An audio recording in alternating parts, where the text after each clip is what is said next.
everybody, today I'm going to share the recipe for my simple but very tasty pasta sauce that I make with ingredients from my own garden.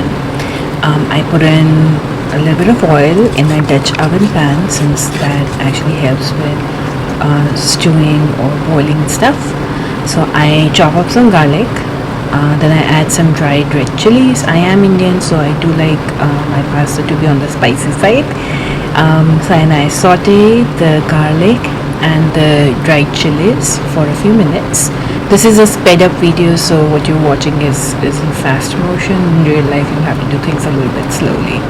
I also gathered a lot of herbs from my garden, as you can see on the screen. I chop them up. If they need chopping with the rosemary, I just remove the spikes and I add them to the sauteing chilies and garlic. I don't add onions, but I know some people do add onions to their pasta sauce, so it's really up to you. It's a simple recipe. You can play with it, experiment with it, and add or subtract things based on your taste buds. I'm going to show you a few videos of my the herb garden portion of my organic garden. This is outside the fence. There's a space of a couple of feet, and I'm using that to the full. So I have chives, oregano, thyme, rosemary, sage growing there.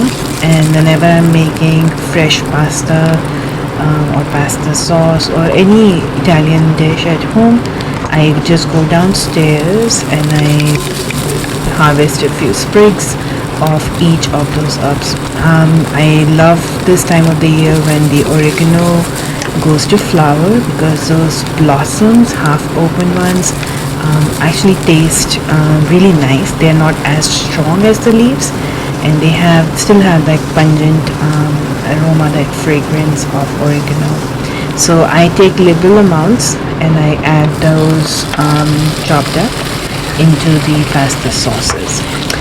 This is regular garden sage, so I harvest some of that, and then I also harvest the other kinds of sage growing in my garden, variegated sage, purple sage, a little bit, because I'm making a whole jar full of pasta sauce. I don't scrimp on putting in herbs, and especially if they are given time to stew in the tomato base. The herbs are actually, they have medicinal value, so of course they are not just adding nutrients, they're also adding healing properties to the food. It's just a regular diet that we consume if we can make that healthy for ourselves, right? So I add herbs liberally into my sauce that I make at home, but again it depends on your palate, what you might prefer. I will say this, that the stuff I grow in my garden, the tomatoes, the herbs, they are so fresh and so full of flavor that I usually don't need to add anything other than a little bit of salt at the end, as you'll see in the video. Between all the tomatoes and the herbs, the peppers that I may add, the pasta sauce is so flavorful, it's so full-bodied that it's sufficient in itself. Right, so I add chopped in tomatoes, lots of tomatoes that I've been harvesting from my garden. In this video, the tomatoes that you see are heirloom beef steak tomatoes, but you can really make pasta or pizza sauces using any tomatoes. You can get them from the farmer's market if you don't have your own organic garden. You can get them from a regular store, but again, in my experience, if it's fresh and in season, the tomatoes have more body, they have more flavor, they have more water, which is usually a really good sign of how fresh the vegetables. Technically tomatoes are fruits, but how fresh the vegetables are. And as you can see, the tomatoes I harvest from my garden are full of water, full of moisture. Just a really good sign that this is good food. It's going to be good for my body also when I consume it. So I harvest different kinds of heirloom tomatoes. They come in all shapes and sizes. These are also sometimes called 1-pounders because of their weight. And again, a lot of that weight is from water content. So again, The more water there is, usually the fresher the tomato. If you harvest tomatoes after heavy rains, then you might have a lot more water in the tomato than you would desire, because that does dilute the taste or the flavor of the tomato. But if you're using it to make sauce, then it really doesn't matter, because it's all gonna boil down and become pretty intense in flavor anyway. So I usually saute some herbs at the beginning, but I also keep adding fresh herbs throughout, because I feel like that increases the flavor profile of the pasta sauces. And I have a lot of fun while doing this. Now, making pasta or pizza sauce is something that requires a lot of patience. You have to let the tomatoes simmer and then boil down to a thick sauce-like consistency. So be patient. I usually grate papers or watch TV or work on other projects while I'm making these sauces at home. But it's a lot of fun at the end of the day. This is the best time of the year to make these sauces, because in my garden especially, the tomatoes are prolific. At one point I think I counted 12 tomatoes, and I'm sorry if I said potatoes earlier. I counted 12 tomatoes at different stages of ripeness, from ready to be harvested to still partially green. And I just harvest tomatoes as they ripen, especially if there's chipmunk or squirrel activity in the garden.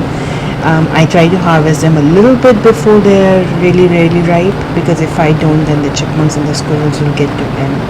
So I harvest them and I leave them in my kitchen to ripen further, and then I have some time during the day. Then I start making these sauces. Again, cooking should be fun. It should be something that you enjoy doing. I really enjoy doing it, and I think it's partly because I grow a lot of the ingredients myself in a simple, easy to use method in my full sun garden. So it feels like I know where my food is coming from, and I know it's going to be good when I consume it. It'll be good for me, for my health. Also, it's therapeutic. It's just amazing to know where the food you're putting on your plate is coming from. So your garden, the farmer's market, or the supermarket, whatever works for you. If I have chives and all, I'll add those as well. So, and then you want to stir the tomatoes. Make sure everything gets nicely mixed in. You don't have to stir it all the time, that'll be tiring, but just, from time to time, just stir it.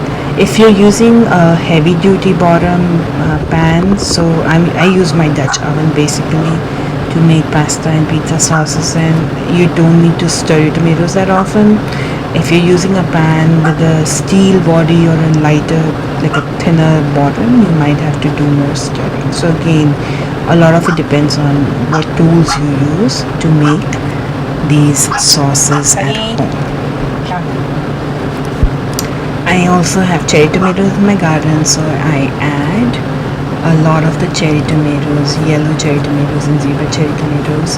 And I found that when I do that, and then I make ravioli, store-bought ravioli, and I use my own homemade sauce to cook the ravioli with, it actually is really tasty, and the cherry tomatoes add a little bit of tanginess,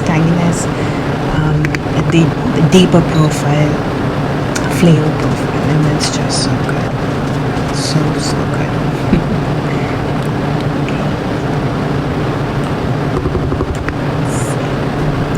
So there you see. I also use my cherry tomatoes as toppings on pizzas.